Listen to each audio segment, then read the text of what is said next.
আমরা সমস্ত জীব সংসারী জীব।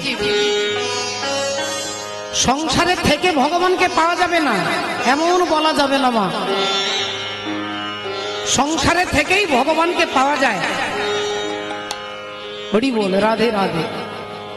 কিন্তু সংসারী আর ত্যাগী, যারা সন্ন্যাসী, যারা ব্রহ্মচারী, তাদের সঙ্গে সংসারী মানুষের পার্থক্য কি? সামান্যতমটুকু পার্থক্য। সংসারী ভক্ত আর ব্রহ্মচারী ভক্ত দুজনের মধ্যে অনেক বেশি ডিফারেন্স নেই। মহিমার দিক থেকে বিচার করতে গেলে সংসারী মানুষ বেশি ঝামেলা সহ্য করতে পারে। যেমন ধরুন এই টাউন হল, এই বনগা আসতে গেলে একটা মেন রাস্তা আছে, একটা বাইপাস দিয়ে রাস্তা আছে। ধরুন মেন রাস্তা আর বাইপাস দিয়ে রাস্তা। যে রাস্তা দিয়ে, এই যে রাস্তা দিয়ে আপনারা আসছেন, এখানে কখনো ট্রাক যাচ্ছে, কখনো বাস যাচ্ছে, কখনো মোটরসাইকেল যাচ্ছে। আপনি গাড়িতে আসছেন, যখনই দেখছেন জ্যাম লেগে গেছে আপনাকে দাঁড়াতে হচ্ছে। পাশ দিয়ে মোটরসাইকেল চলে যাচ্ছে, আপনাকে দাঁড়াতে হচ্ছে, সাইড দিতে হচ্ছে, ধাক্কা লাগছে, কেউ গালিগালাজ করছে, কেউ একটু রাগারাগি করছে। এই ধাক্কা খেতে খেতে খেতে আপনি এসেছেন পরমাত্মাকে দর্শন করতে। আরেকটা রাস্তা আছে বাইপাস দিয়ে রাস্তা, সেখানে কোনো জ্যাম নেই, ঝামেলা নেই, ট্রাফিক নেই। সেখানে সুন্দর করে তিনি সোজা চলে আসছে, তার কোনো ধাক্কা খাওয়াও নেই, তার কোনো গালিগালাজও নেই। পার্থক্য হচ্ছে এইটাই। সংসার হচ্ছে সেই মেন রাস্তার মতো। কখনো ছেলে, কখনো মেয়ে, কখনো জামাই, কখনো নাতি, কখনো নাতনি, কখনো এর শরীর খারাপ, কখনো ওর ঝামেলা, কখনো এ এসেছে বাড়িতে, কখনো কেউ মারা গেছে। আপনাকে এই যন্ত্রণার মধ্য থেকে আপনাকে গুরু মন্ত্রটাকে স্মরণ করে রাখতে হবে। আমাকে সন্ধ্যেবেলায় একটু নাম করতে হবে, আমাকে ছুটে যেতে হবে হাসপাতালে, আমার জামাই অসুস্থ, আমার নাতি অসুস্থ। এই বিভিন্ন ঝামেলার মধ্য থেকে আপনি হরিনামকে ধরে রেখেছেন, সেই হরিনাম আপনাকে ভগবানের পৌঁছে দিচ্ছে। আর সাধু যারা, তাদের মা নেই, বাবা নেই, স্ত্রী নেই, জামাই নেই, মেয়ে নেই, তারা স্বাচ্ছন্দ্যে হাঁটতে হাঁটতে চলে যাচ্ছে। পার্থক্য এইটি। কিন্তু দুটো জায়গায় একটা জিনিস রাখতে হবে মনে, সেটা হচ্ছে মন ভগবত চরণে দিতে হবে। তাহলে সংসারী হয়েও ভগবানকে পাবেন আর সাধু হয়েও পাবেন। আর এই জায়গাটায় যদি গন্ডগোল থাকে, সাধুর গন্ডগোল থাকে, তার মন যদি ভগবত চরণে না থাকে, তাহলে সমাজকে শুধু ভণ্ডামু দেখানো হবে, আর কিছু হবে না। এই জন্য সংসারী মানুষকে ভগবান বেশি কৃপা করেন, যিনি বিভিন্ন ঝামেলার মধ্য থেকে ভগবানের নামকে স্মরণ করেন। রাধে রাধে।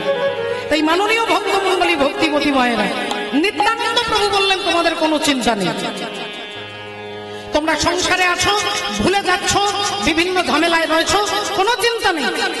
তোমাদের জন্য সোজা নিয়ম করে দিলেন কি না, একটু সংসারে থেকে শুধু আত্মীয় পরিজন যদি কেউ না থাকে, আপনি একা একা একটু ভগবানের নাম করবেন। হাসি মাখা বদনে, ছল ছল নয়নে,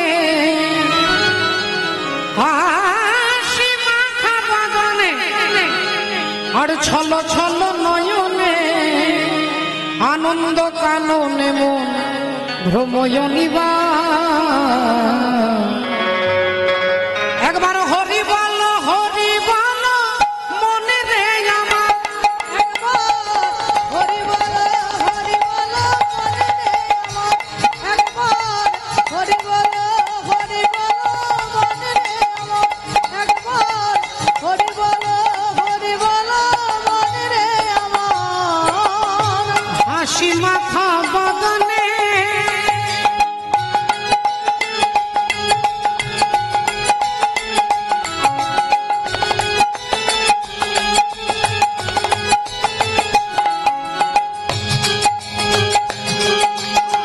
হাসি মাখা বদনে, ছল ছল নয়নে, হাসি মাখা বদনে,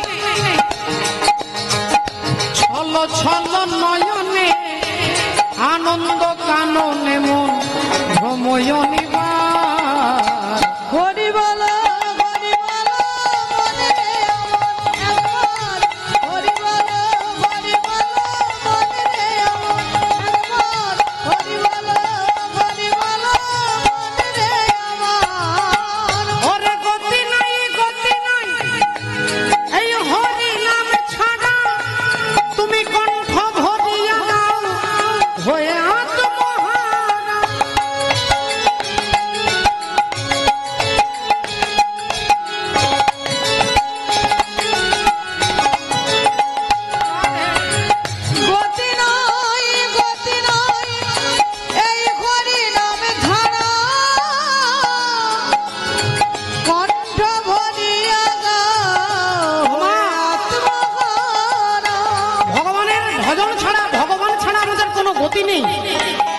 এর প্রমাণ দেখিয়েছেন। দুর্বাসা ঋষি তার 60,000 শিষ্যকে সঙ্গে নিয়ে দুপুর বেলায় এইরকম সময়ে পঞ্চপাণ্ডবের ঘরে গেছে। পঞ্চপাণ্ডবকে একটু দুর্যোধন অপমান করবে বলে দুর্যোধন দুর্বাসা ঋষিকে বলছে, আপনারা এক কাজ করুন, চলে যান পঞ্চপাণ্ডবের ঘরে, এই দুপুর বেলায় তিনি আপনাদেরকে সেবা দিতে পারবে। দুর্বাসা ঋষি শিষ্যদেরকে সঙ্গে নিয়ে দুপুর বেলায় এসেছেন, সকলের খাওয়া দাওয়া হয়ে গেছে। মা দ্রৌপদীকে বলছেন, মা তুমি রান্নার আয়োজন করো, আমার 60,000 শিষ্য আছে, আমরা সেবা করব, স্নান করে আসছি। মা দ্রৌপদী গালে হাত দিয়ে চিন্তা করছে, সবার তো খাওয়া হয়ে গেছে, তার একটা থালা ছিল, পাত্র ছিল, যে পাত্রটা দেবরাজ ইন্দ্র অক্ষয় তৃতীয়ার দিনে মা দ্রৌপদীকে দিয়ে বলেছিলেন যে এই পাত্র থেকে তুমি যত রকমের যত অন্ন চাইবে সব অন্ন পাত্র তোমাকে দেবে, যত তরকারি ডাল পরমান্ন চচ্চড়ি ভাজা যা চাইবে এই পাত্র তোমাকে উৎপন্ন করে দেবে, কিন্তু মা যতক্ষণ তোমার খাওয়া না হবে ততক্ষণ তোমাকে দেবে, কিন্তু তোমাদের খাওয়া দাওয়া হয়ে গেলে সেদিনের মতো আর থালা থেকে অন্য কোনো কিছু ব্যঞ্জন বেরোবে না। তাই সবার খাওয়া হয়ে গেছে, দ্রৌপদীরও খাওয়া হয়ে গেছে, আর তো থালার কাছে চাইলে বলতে পারবে না যে 60,000 সাধুদের সেবার জন্য অন্ন ব্যঞ্জন দাও, কারণ খাওয়া তো হয়ে গেছে। তাই পাত্রটার নামই হচ্ছে অক্ষয় পাত্র। অক্ষয় তৃতীয়ার দিনে দেবরাজ ইন্দ্র মা দ্রৌপদীকে দিয়েছিলেন। খাওয়া দাওয়া হয়ে গেছে, এবার যখন এসে বলছে তুমি রান্না করো, এখন এত ভক্তের রান্না করতে গেলে মিনিমাম কত ঘন্টা সময় লাগবে অনুমান করে দেখুন, অথচ ওনারা বলছে স্নান করে এসেই আমরা সেবা করব। এই দ্রৌপদী মাথায় হাত দিয়ে চিন্তা করছে কি করব কি করব, ভগবানের কথা চিন্তা করছে।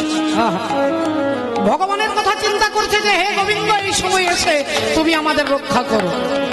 হরি হরি বল।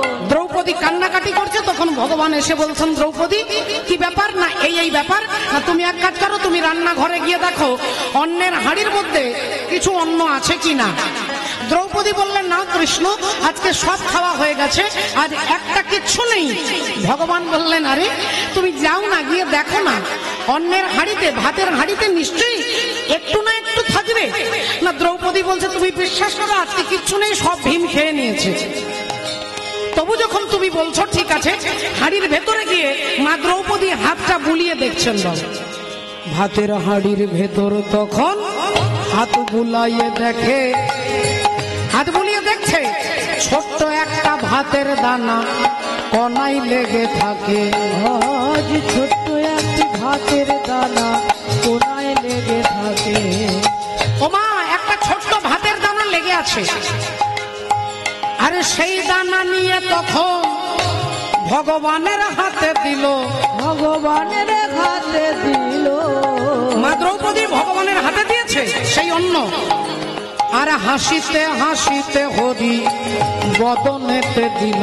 ও হাসিতে হাসিতে হরি বদনেতে দিল। সেই ছোট্ট দানাটা ভগবান মুখে দিয়েছে। দেখুন, জাসমিন তুষ্টে জগৎ তুষ্ট, যদি ভগবান তুষ্ট হয় তাহলে 33 কোটি দেবতা আপনার উপরে তুষ্ট হবে। আর আপনি যদি ভাবেন আমি অন্যায় করব, অধর্ম করব, আর করেই একবারে মা শীতলার পুজো করব, সন্তোষীর পুজো ভালো করে দেব, তাহলে দেবতা তুষ্ট হতে পারবে না। জাসমিন তুষ্টে জগৎ তুষ্ট, সারা জগতের দেবতা তুষ্ট হয় যদি গোবিন্দ তুষ্ট হয়। আর গোবিন্দ রুষ্ট হলে কেউ তুষ্ট হতে পারবে না। বাবা, একটা ভাতের দানা দিয়েছে, ভগবানের সেবা করে তিনি ঢেকুর তুলছে, আর 60,000 ঋষি দুর্বাসা ঋষির সঙ্গে সকলে ঢেকুর তুলছে। তারা বলছে, গুরুজি আমাদের পেট তো ভরে গেছে, গলা পর্যন্ত যেন ভর্তি, কিছু তো খেতে পারবো না। তাহলে আপনি বলে এলেন মা দ্রৌপদীকে রান্না করতে, উনি রান্না করবে, আমরা কিছু খেতে পারবো না, নষ্ট হবে, এটাও তো খারাপ। আমরা বড় জোর একটা হাজমোলার ট্যাবলেট খেতে পারি, এর বেশি কিছু খেতে পারি। তাহলে চলুন তাড়াতাড়ি গিয়ে মা দ্রৌপদীকে রান্না করতে বারণ করি। সবাই এসে হাত জোড় করে বলছেন, মা তুমি আমাদের জন্য মিছিমিছি কষ্ট করে রান্না করতে হবে না, আজকে আমাদের পেট একবারে ভর্তি, কিছুই খেতে পারবো না। তারা ক্ষমা চেয়ে চলে গেলেন ফিরে। আর দ্রৌপদী তখন গিয়ে হাত জোড় করে ভগবানের কাছে দাঁড়িয়েছে। টাকা পয়সা গয়না গাটি কিছুই নাহি চাই, শেষের দিনে ওগো দয়াল যেন দেখা দেখতে পাই। শেষের দিনে ওগো দয়াল তোমার দেখা পাই, যেন তোমার চরণ ছাড়া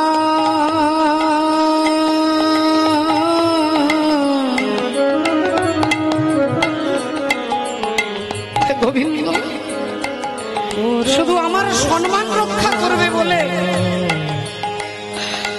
তোমার ভক্ত পঞ্চ পাণ্ডবের সম্মান রক্ষা করবার জন্য তুমি একটা ছোট্ট অন্নের দানা চাইলে আর তুমি তুষ্ট হয়ে গেলে, অমনি ঋষিরাও তুষ্ট হয়ে গেল। তোমার ঋণ আমি কোনোদিন শোধ করতে পারবো না গোবিন্দ। তাই গোবিন্দ তোমার চরণ ধরে আমার অনুরোধ, শুধু তোমার চরণ ধরে বলছি আমি কিছু চাই না, তবে তুমি দয়া করে তোমার চরণ থেকে আমাকে বঞ্চিত করো না গোবিন্দ। তোমার চরণ ছাড়া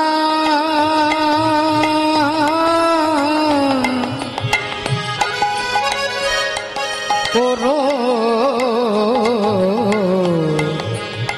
না গো,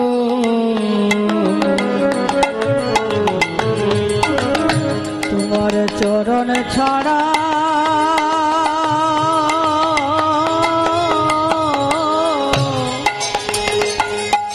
করো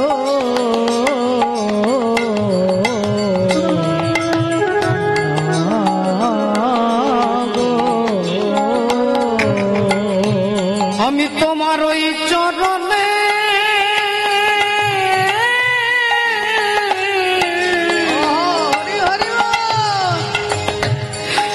শরণ নিলাম,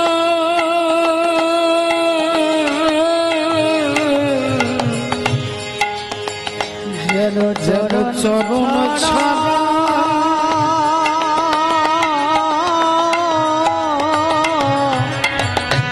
করো না গো। গোবিন্দ আমায় জন্মের মতো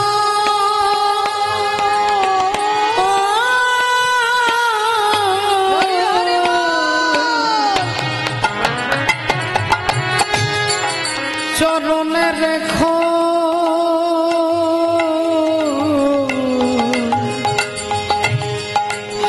তোমার চরণ ছাড়া করো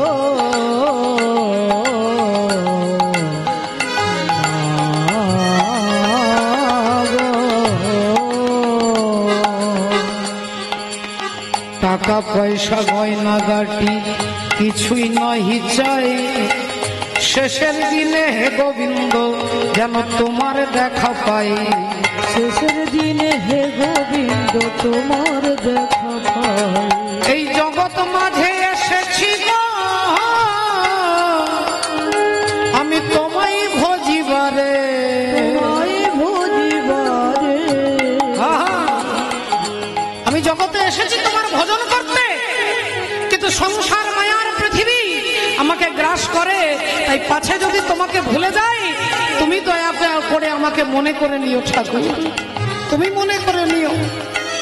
তাই হে গোবিন্দ তুমি কৃপা করেছ, আমার যোগ্যতা নেই তোমাকে ডাকার, তুমি আমাকে দয়া করে স্মরণ করে নিও। তোমার চরণ থেকে তোমার পথ থেকে যেন আমি সরে না যাই, এই কথা মহাজন এক পাশে দাঁড়িয়ে। ওরে গতি নাই গতি নাই এই হরি নাম ছাড়া, কণ্ঠ ভরিয়া নাও হয়ে আত্মমহা।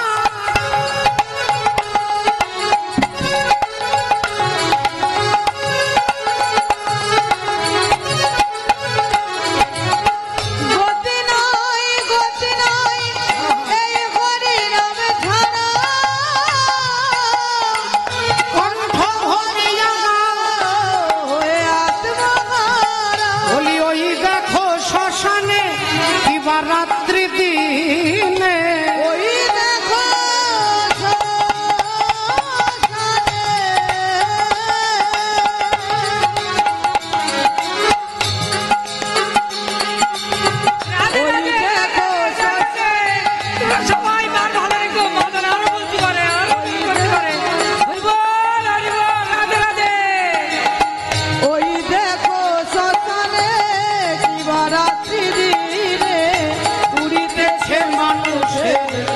যত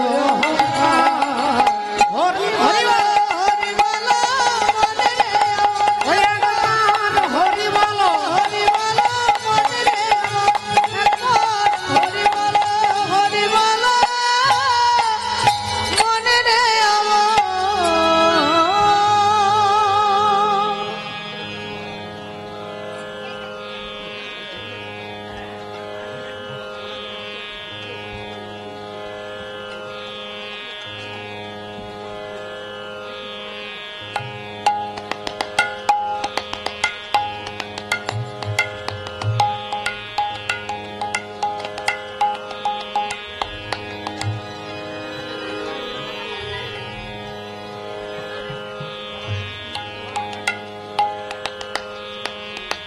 আহা রাধে। শ্রদ্ধেয় বাবা ঠাকুর, ভক্তিমতী মায়েরা, তাই সংকীর্তনের পিতা শ্রীকৃষ্ণ চৈতন্য ভগবান আমাদের জন্য সেই গোলক থেকে এই ভূলোকে মহামন্ত্র নিয়ে এলেন, যার দ্বারা জীবের তাপ, দুঃখ, যন্ত্রণা জীব এক মুহূর্তে দূরীভূত করতে পারবে।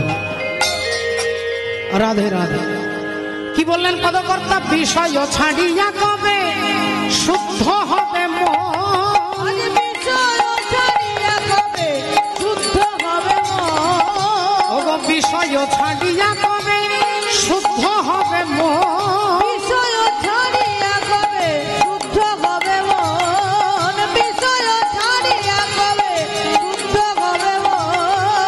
কবে হাম হেরব সেই মধুর বৃন্দাবন, কবে হবে হেরব সেই মধুর বৃন্দাবন, কবে হবে হেরব সেই মধুর বৃন্দাবন। বলি সেদিন আমার কবে বা হবে, সেদিন আমার কবে বা হবে, ওগো সেদিন আমার কবে বা হবে, সেদিন আমার কবে বা হবে, কবে হরি বলিতে নয়ন ঝুরবে, আমার কবে বা হবে, হরি বলতে নয়ন জুড়িবে, সেদিন আমার কবে বা হবে, ও যে হরি বলতে নয়ন ঝুরবে, সেদিন আমার কবে বা হবে। হরি বলতে নয়ন জুড়িবে, সেদিন আমার কবে হবে, রাধে। নয়ন জুড়িবে, সেদিন আমার কবে হবে, হরি বলতে নয়ন জুড়িবে, সেদিন আমার কবে হবে, সেদিন আমার কবে হবে। হরি বল, হরে কৃষ্ণ।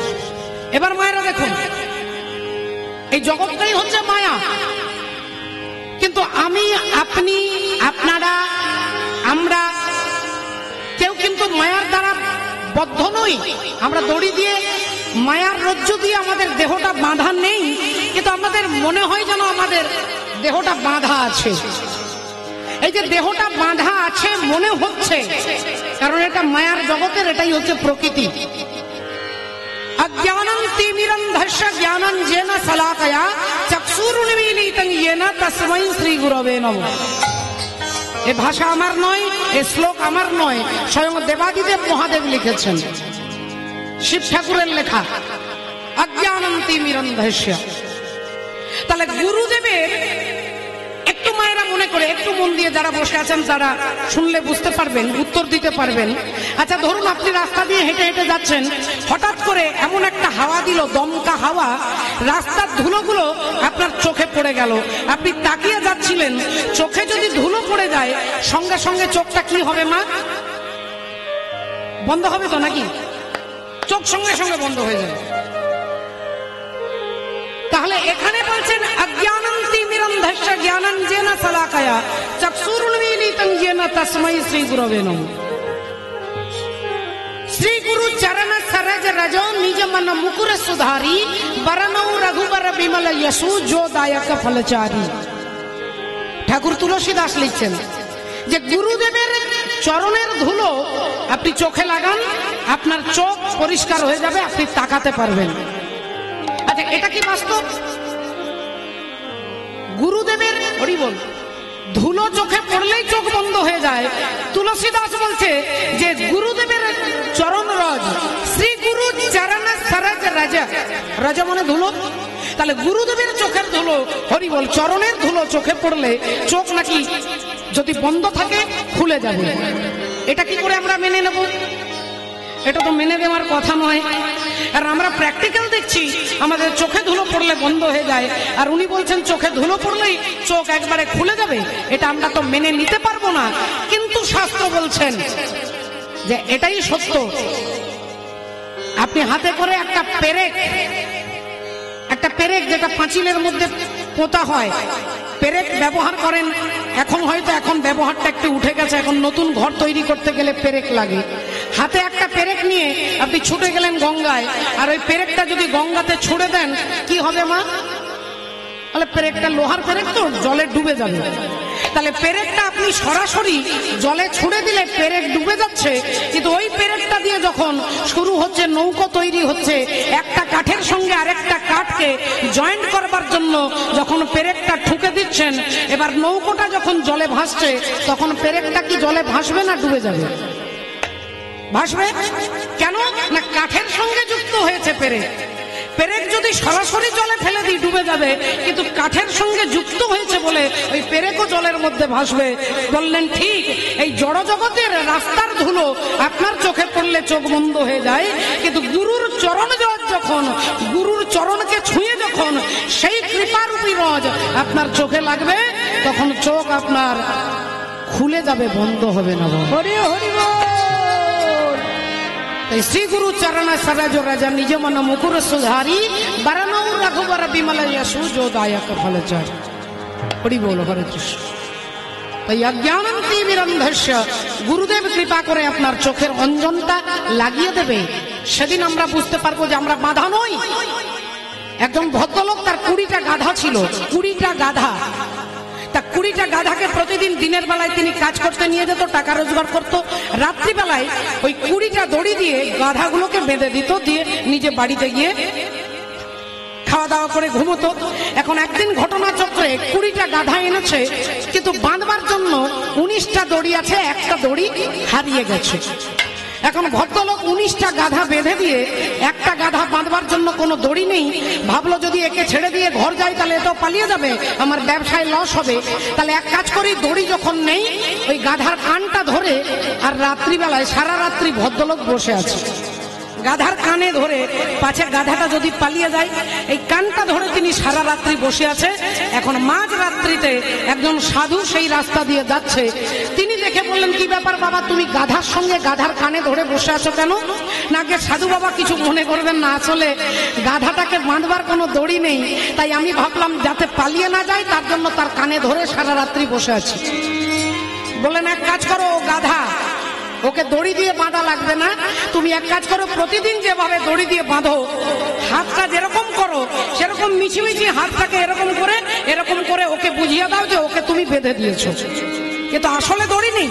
তা সে বেশ এরকম হাত দিয়ে কায়দা করে আর যেমন দড়ি বাঁধে সেরকম বেঁধে দিয়ে বললেন, সাধু বাবা দেখুন এই পালাবে না তো? বলে আমি বলছি পালাবে না, তুমি এরকম মিছিমিছি তাকে বেঁধে দিয়ে ঘর চলে যাও।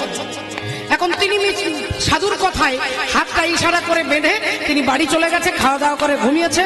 সকালবেলা এসে দেখছে সেই গাধাটা সেই খুঁটির কাছে বসে আছে। ভাবলো তাহলে সাধু বাবা ঠিক বলেছে। এবার 19টা গাধা যে দড়ি দিয়ে বাঁধা ছিল তাদেরকে খুলেছে, তারা হাঁটতে হাঁটতে চলে যাচ্ছে প্রতিদিনের মতো।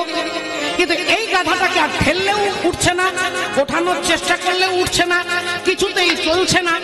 বললেন কি ব্যাপার? আরে চল। সে চলছে না, যাচ্ছে না, সে ভাবছে আমি বাধা আছি। এবার তাকে তো আর ঠেলেও ওঠাতে পারছে না। বললেন তো আচ্ছা মুশকিলে পড়লাম। এমন সময় সেই সাধু বাবা বললেন, কি ব্যাপার বাবা, বেঁধে দিয়েছিল তো? আগে হ্যাঁ গুরুজি, সমস্যা হলো আপনার কথা শুনে তো এরকম করে দিয়েছি, কিন্তু এখন আর কিছুতেই যাচ্ছে না। বলে তাহলে ওকে খুলে দাও। না, ওকে খুলবো কি করে, ওকে তো বাঁধি নেই, তা খোলার তো কোনো প্রশ্ন নেই। বললেন যেমন কালকে মিছিমিছি বেঁধেছিলে, আজকে সেরকম মিছিমিছি খুলে দাও। যেমন কালকে মিছিমিছি বেঁধেছিলে, আজকে সেরকম মিছিমিছি খুলে দাও। সে তখন যেভাবে দড়ি খোলে সেরকম হাতটা এরকম ঘুরিয়ে যেই করে দিয়েছে, গাধা সঙ্গে সঙ্গে উঠে দাঁড়িয়ে হাঁটতে শুরু করেছে। তাহলে গাধা ছিল না, গাধা বাঁধা ছিল না, ভেবেছিল আমি বাঁধা আছি। ঠিক একই অবস্থা আমাদের, আমরা ভেবেছি যে আমরা সবাই মায়ার দড়ি দ্বারা আমরা বাঁধা আছি, কিন্তু মনে করিয়ে দেবেন কে যে তুমি বদ্ধ জীব নও, তুমি মুক্ত জীব। এ মনে করিয়ে দেবেন কে? না গুরুদেব কৃপা করে মনে করিয়ে দেবেন। গুরুদেব মনে করিয়ে দেবেন। রাধে রাধে। আমার একলা যেতে ভয় করে চলো গুরু যাই দুজন পারে। এ ভবে যেতে গুরু আবার আসতে গুরু, যেতে গুরু গো। এ ভবে যেতে গুরু আবার আসতে গুরু, ওগো গুরু আমার যা করে, চলো গুরু যাই দুজন পারে। ভয় করে চলো গুরু যাই দুজন পারে। আমার একলা যেতে ভয় করে চলো গুরু যাই দুজন পারে। ভবে যেতে গুরু আসতে গুরু, যেতে গুরু আসতে গুরু, ওগো গুরু আমার যা করে,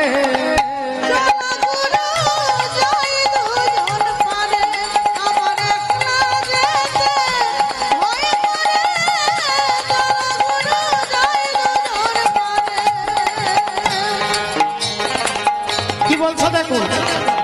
আমার দেহ ছিল শ্মশান সমান, গুরু গো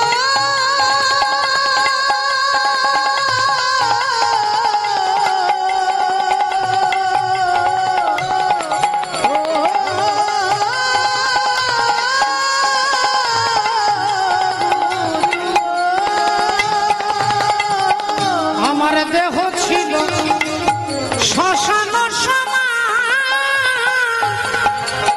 এবার গুরু এসে মন্ত্র দিয়ে করবে ফুল বাগান, এখন সে বাগানে ফুল ফুটেছে, এখন সে বাগানে ফুল ফুটেছে।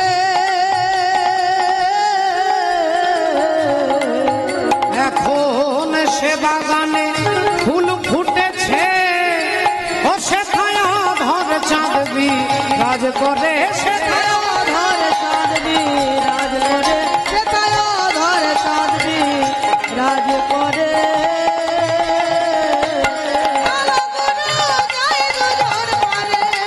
ওই আমার একলা যেতে,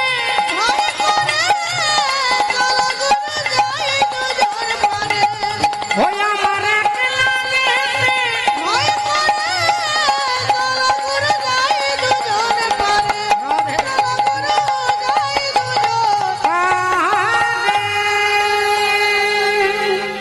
রাধে হরি তৈ রূপ রঘু নাথ পদে,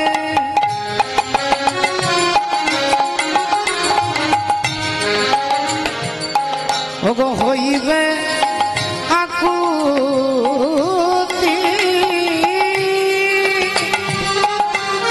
কবে হব বুঝব সেই,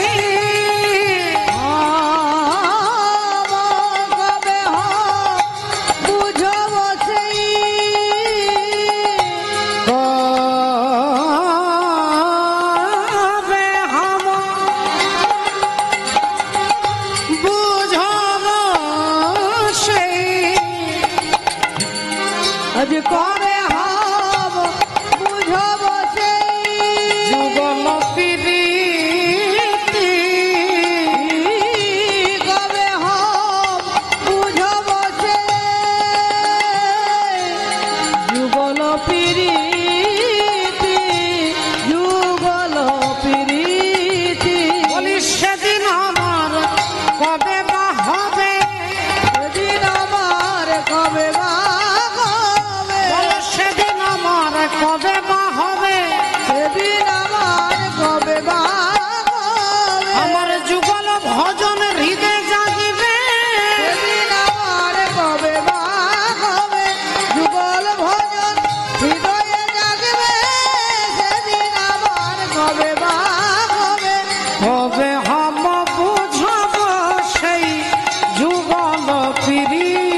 নরোত্তম দাস।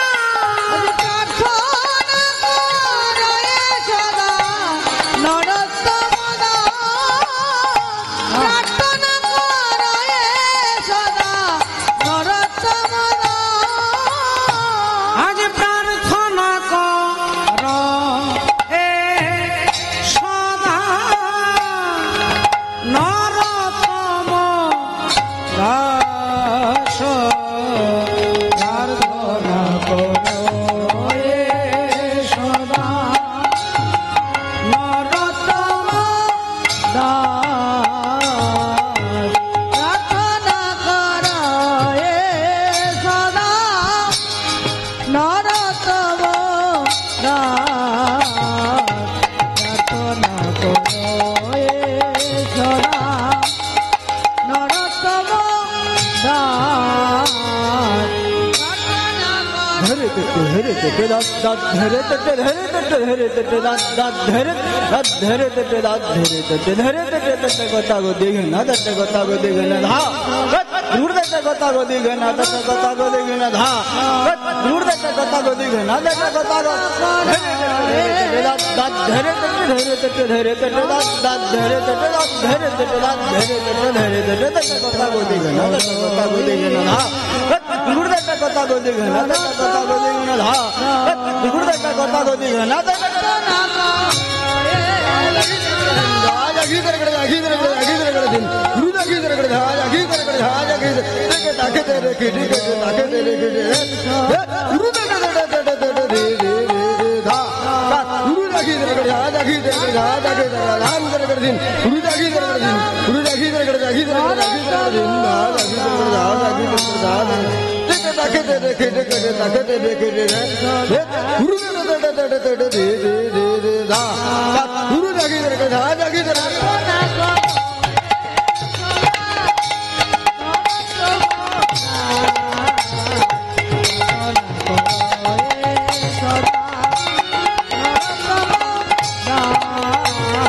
প্রার্থনা করো এ সদা নরোত্তম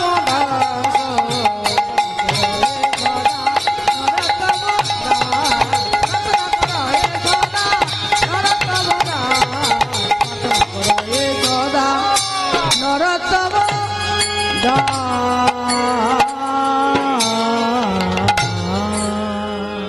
জয়নিতাই হরে কৃষ্ণ। একটি বিশেষ ঘোষণা, স্বাস্থ্য সাথী কার্ড এখানে একজন ফেলে গেছেন, তার নাম হচ্ছে কণিকা বিশ্বাস।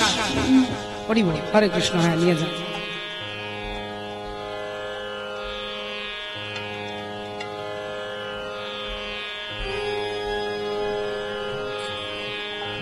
হরি বল, নিতাই গৌর প্রেমানন্দে হরি হরি বল। এতক্ষণ গৌর সুন্দরের চরণ আশ্রয় করেছিলাম। আজকে যে পবিত্র ভক্তের কথা শুনবো, যার কথা আমরা জানবো, আপনারা সকলে জানেন তার কথা, সার কথা সকলে শুনেছেন। আমরা কথায় কথায় বলি, অনেক সময় বলি যে আমি তোকে কত ভালোবাসি, তুই এখন বুঝতে পারছিস না। একমাত্র জানে কে না, ভগবান জানে। অনেক সময় সব ক্ষেত্রে আমরা ভগবানকেই সাক্ষী রেখেই কথা বলি। আপনি যদি আদালতে যান কোনো অন্যায়ের বিরুদ্ধে, আপনি সাক্ষী হিসেবে যান, আপনার কাছে একটা গীতা গ্রন্থ হাতে তুলিয়ে দিয়ে বলবে, বলুন যাহা বলিব সত্য বলিব, সত্য বই মিথ্যা বলিব না। ভগবানের গ্রন্থকে হাতে দিয়ে আপনাকে বলাবে।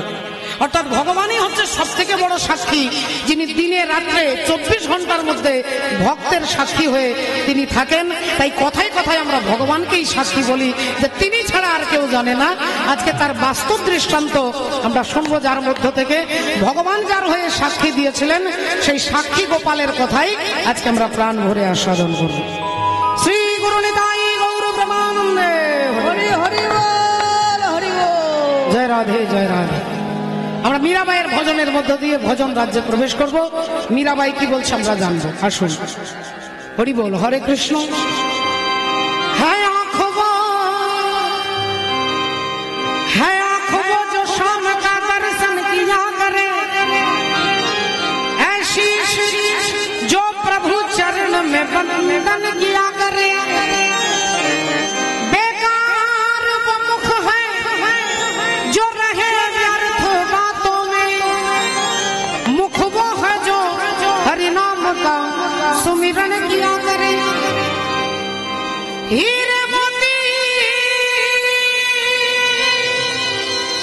हीरे मोती से नहीं शोभा है हाथ की, जो हाथ भगवान का पूजन किया करे, मर कर भी अमर नाम से जीविती जग में, प्रभु प्रेम में बलिदान जो जीवन दिया करे।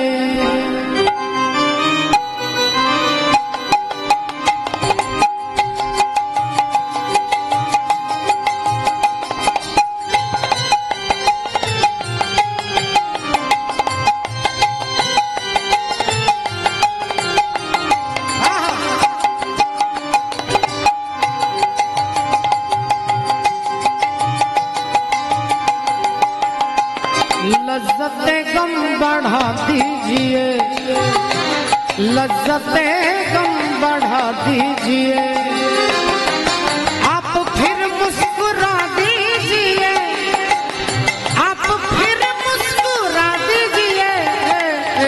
ऐसी लागी लगन मेरा हो गई मगन, ऐसी लागी लगन मेरा हो गई मगन। वो तो गली गली हरि गुण गाने लगी, महलों में पली बन के जोगन चली, महलों में पली बन के जोगन चली। मीरा रानी दीवानी कहाने लगी, लगी लगन।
लागी लगन मेरा हो गई मगन, वो तो गली गली हर गली गुन गाने लगी है।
राणा ने विष दिया मानो अमृत पिया, वो तो सागर में सरिता समाने लगी। दुख लाखों सहे मुख से गोविंद कहे, मीरा गोविंद गोपाल गाने लगी। वो तो गली गली हरि गुण गाने लगी। ऐसी लागी लगन मीरा हो गई मगन, ऐसी लागी लगन मीरा हो गई मगन, ऐसी लागी लगन मीरा हो गई मगन। श्री गुरु निताई गौर प्रणाम। হরি বল হরি বল হরি হরি বল। জয় নিতাই।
শ্যামল বিশ্বাস দাদা ভাই প্রতি বছর যেভাবে তিনি আমাদের সম্প্রদায়কে অনেক অনেক বেশি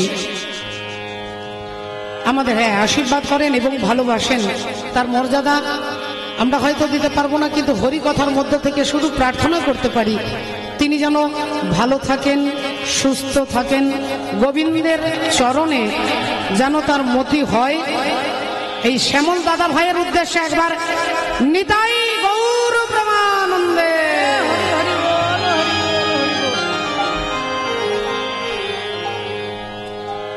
জয় নিতাই।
জয় নিতাই, জয় রাধে।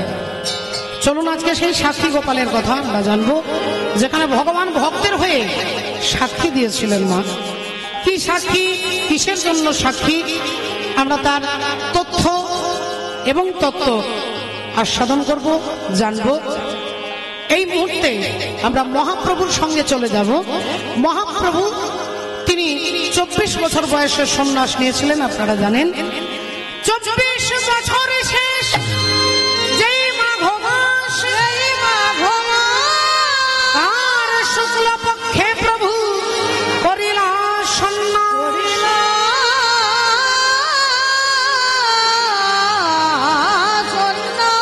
তিনি যখন সন্ন্যাস মন্ত্র,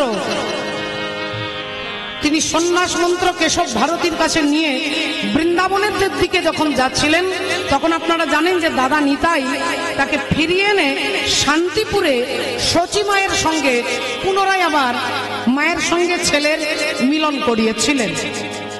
তা সেইখানে শচী ঠাকুরানী আমার ভগবান গৌর সুন্দরকে বলেছিলেন, ওরে বাপ নিমাই, তুই বৃন্দাবনে যাস না বাবা এখন, কারণ নীলাচল বৃন্দাবন দুই ঘর হয়। নীলাচল নবদ্বীপ দুই ঘর হয়। নীলাচলে যদি থাকো তবে মোর বাঞ্ছা পূর্ণ হয়। বাঞ্ছা পূর্ণ,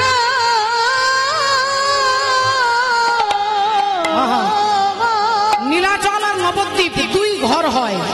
নীলাচলে যদি থাকো তবে মোর বাঞ্ছা পূর্ণ হয়, কারণ তুই বৃন্দাবনে চলে গেলে এই হাজার হাজার ভক্ত তোকে কি করে দেখবে বাবা, এত দূর বৃন্দাবন তো তারা যেতে পারবে না। কিন্তু তুই নীলাচলে গেলে অন্তত ভক্তরা 6 মাস হেঁটেও নীলাচলে গিয়ে তোর খোঁজ, তোর খবর আমাকে এনে দিতে পারবে বাবা। তাই তুই বৃন্দাবনে যাস না, তুই নীলাচলে চলে যা।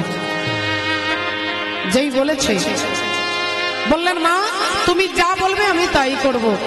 ভক্তদের সঙ্গে নিয়ে, সকলকে সঙ্গে নিয়ে, জগদানন্দ, গোবিন্দ ঘোষ সবাইকে সঙ্গে নিয়ে, দাদা নিতাইকে সঙ্গে নিয়ে তিনি চলেছিলেন সেই নীলাচলের পথে। নীলাচলের পথে তিনি চলেছিলেন। হরি বল। আমরাও আজকে নীলাচলে জগন্নাথকে দর্শন করব।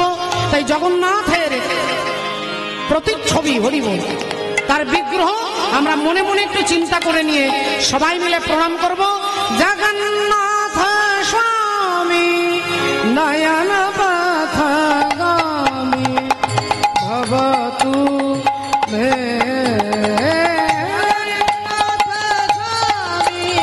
উলুধ্বনি, হরি বল, ভবতু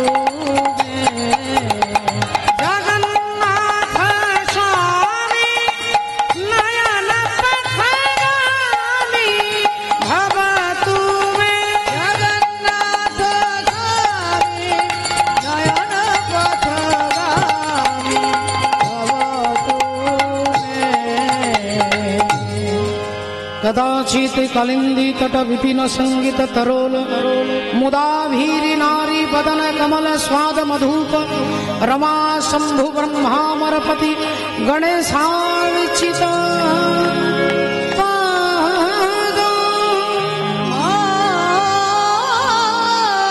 নীলাচলের উদ্দেশ্যে এখনো নীলাচলে পৌঁছায়নি। মায়ের কথা মতো মাকে প্রণাম করে ভক্তদের সঙ্গে নিয়ে তিনি নীলাচলের উদ্দেশ্যে যাচ্ছেন। যেতে যেতে এখন হাঁটতে হাঁটতে, চলতে চলতে পৌঁছালেন কোথায় মা? না, পৌঁছালেন এখন যেমন উড়িষ্যার রাজধানী হচ্ছে ভুবনেশ্বর, তৎকালীন সময়ে উড়িষ্যার রাজধানী ছিল কটক। কটক ছিল উড়িষ্যার রাজধানী। তাই সেই তিনি যেতে যেতে যেতে রাস্তায় যেতে যেতে আজকে সেই এসে গেছে কোথায়? না, উড়িষ্যার কটকে চলে এসেছে। তা কটকে রাস্তায় যেতে যেতে নিতাই চাঁদ বললেন, ভাই তুই তো 24 বছর বয়সে সন্ন্যাস নিয়েছিস, তোর 12 বছর আগে আমি তোর থেকে বয়সে 12 বছরের বড়। আমি 12 বছর বয়সে, যখন আমার বয়স 12 বছর বয়স, তখন আমি সন্ন্যাস নিয়েছিলাম। তাই কোথায় কি আছে তুই তো আর তাজমহল দেখবি না, আর কুতুব মিনার দেখবি না, তুই জগতের ভগবান, তাই ভগবানের মন্দির দেখতেই তুই ভালোবাসিস, তোকে আমি সমস্ত মন্দির সব কিছু ঘুরে ঘুরে দেখাবো। এই ঘুরিয়ে ঘুরিয়ে দেখতে দেখতে দেখতে ক্ষীরচোরা গোপীনাথ ভগবান ঘুরতে ঘুরতে এমন সময় এলেন সেই কটকে। কটকে এসে দেখলেন কোথায় না সাক্ষী গোপালের মন্দির। ভগবানকে দর্শন করলেন। হরি হরি বল। ভগবানকে দর্শন করলেন। রাধে রাধে। মাধব হে মাধব, মাধব হে মাধব,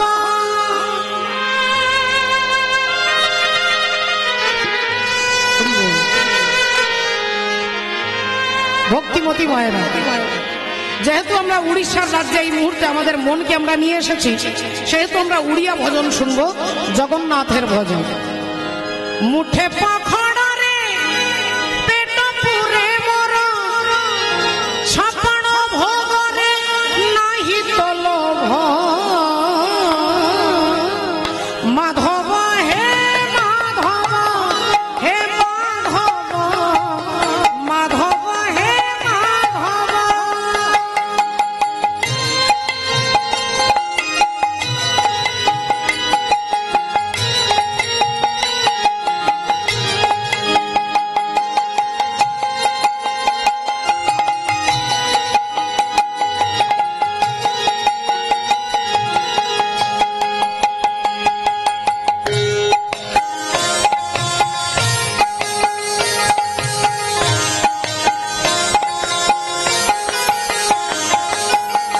ঝাঁটি মাটি ঘরে সব সুখ মোর, ঝাঁটি মাটি ঘরে সব সুখ মোর, রাজমহলরে নাহি তো লোভ।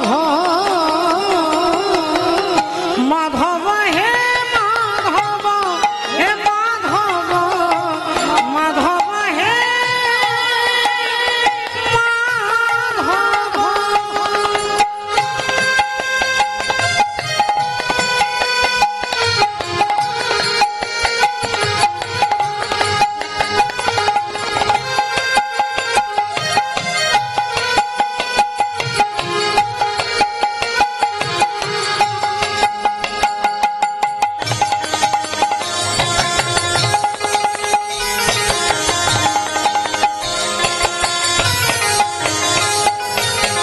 দেখুন জগন্নাথকে বলছেন, ভক্ত প্রার্থনা করছেন, ঠাকুর আমি তোমার কাছে এটা চাইতে আসিনি যে আমি যেন পোলাও খাই, আমি যেন পরমান্ন খেতে পাই, মিষ্টি খেতে পাই, ছানা খেতে পাই, না, আমি যেন তোমার পান্তা প্রসাদ, পান্তা ভাত যাকে বলে উড়িয়ার ভাষায়, উড়িষ্যা ভাষায় যাকে বলা হয় পখড়। পখড় মানে পান্তা ভাত আর কি। আমি তোমার কাছে পান্তা ভাত খেলেই আর আমার কিছু দরকার লাগবে না। আমি তোমার কাছে 1 বিঘা 2 বিঘা জমি চাইতে আসিনি। আমি তোমার কাছে জমি নয়, তোমার কাছে দাঁড়ানোর জন্য আমার দুটো পায়ে যতটুকু জমি, এই যে আমি দাঁড়িয়ে আছি, আমার পায়ের তলায় যতটুকু জমি, আমি সেইটুকু জমি যেন পাই, যেন তোমাকে দর্শন করতে পারি। হরি হরি বল। বাটিয়ে সম্পত্তি লোড়া নাহি মোর, দীপার বাটিরে হেইছি ধিয়া।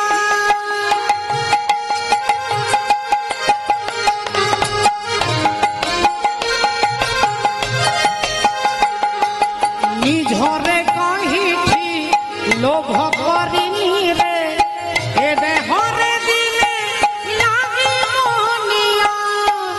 খন্ডিয়ে লুগারে লাজ লুচে মোর, খন্ডিয়ে লুগারে লাজ লুচে মোর, খন্ডুয়া ফটরে নাহি তো লোভ। মাধব হে মাধব, হে মাধব, মাধব হে মাধব, মাধব হে মাধব, মাধব হে মাধব। রাধে রাধে, হরি বল।